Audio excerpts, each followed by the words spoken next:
যেতিয়া সন্মান সহকাৰে গামোচা আৰু তামোলৰ বটাৰে মাতিব তেতিয়া যাতে আমাৰ শ্ৰমিকসকল যায়। মোৰ খোলা আহ্বান।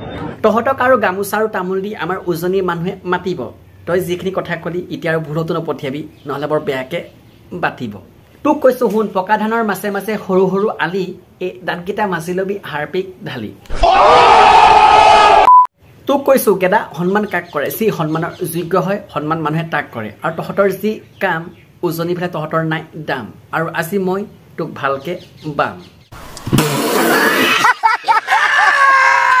তেতিয়া মিয়া মানুহে শ্ৰম কৰিবলৈ যোৱা, সাধাৰণ কাম কৰিবলৈ যোৱা খাটি খোৱা মানুহজন কোন সাহসত প্ৰয়োজনীয় বহি থাকিব?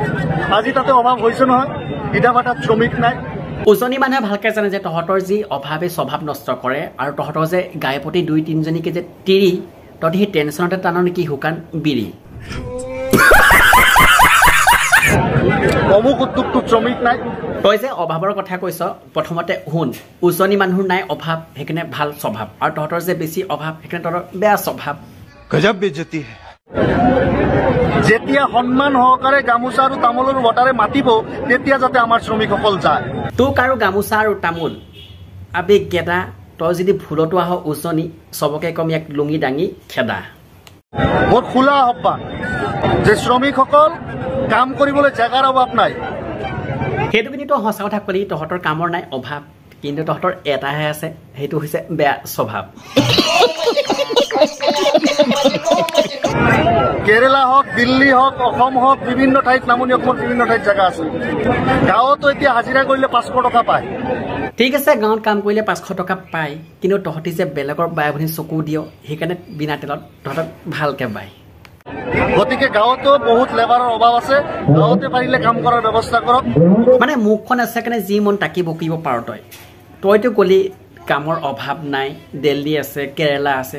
যদি তহঁতৰ নিজৰ গাঁৱতে আছে, তে দিল্লী কেৰেলা কি ঘেণ্টা ক'লে বকি আছিলি? ওচৰতকৈ মানুহৰ উপকাৰ কৰিবলৈ গালি আৰু লাঠি খাব নালাগে।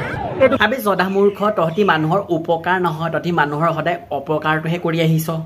এইটো বিশৃংখল মানুহ, শৃংখল চলিয়া কোনো শৃংখল নহয়, এইটো বিশৃংখল মানুহ। কেতিয়া তেওঁ কি কয় নাজানো, চৰকাৰে তেওঁক সম্ভৱতঃ কৰি ৰাখিছে, নহ'লে তেওঁ বন্দুকৰ কথা কয়, AK-47 কথা কয়, শ্ৰমিকক মাৰধৰ কৰে, সেইবিলাকৰ হটবলুকুনি লিপ্ত থকাৰ পিছতো সেই মানুহজনৰ ওপৰত কোনো একশ্যন নহয়, কি হ'ব আৰু? যেতিয়া সেইকাৰণে বোপাই উজনি মানুহ এজন খাৰাহতে তহঁতৰ যিটো হৈছে গতি, আৰু উজনি যদি গোটেইখিনি গোট খাবলৈ হ'লে তহঁতৰ বুজিছ নহয়, ফাটি যাব কটি। যেতিয়া সন্মান সহকাৰে গামোচা আৰু তামোলৰ বটাৰে মাতিব তেতিয়া যাতে আমাৰ শ্ৰমিকসকল যায়। मुझसे सुपारी निकाल के बात कर रहे बाबा। इसके मुंह में पैदाशी सुपारी है, ये तोतला है। বৰ্তমান আশা থাকিল এই ভিডিঅ'টো ইমানেই শ্বেয়াৰ কৰক যাতে এই জধা মূৰ্খটোৰ ওচৰত গৈ পায়, আৰু ভিডিঅ'টো সি দেখা পোৱাৰ পিছত তাৰ যে ফাটি যায় কটি। আৰু ভিডিঅ' চাই যদি ভাল লাগিছিল, যদি লাইক কৰা লাইকটো কৰিব, চেনেলটো যদি ছাবস্ক্ৰাইব কৰা ছাবস্ক্ৰাইবটো কৰিব, আৰু ধুনীয়াকৈ এটা কমেণ্ট কৰি জনাব ভিডিঅ' চাই কেনেকুৱা লাগিল। আৰু যদি আপোনালোকৰ মন আছে গালিটো পাৰিব পাৰে। আৰু আজিলৈ ভিডিঅ' এৰিছোঁ। জয় অসম।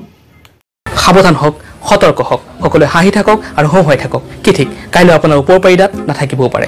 ধন্যবাদ।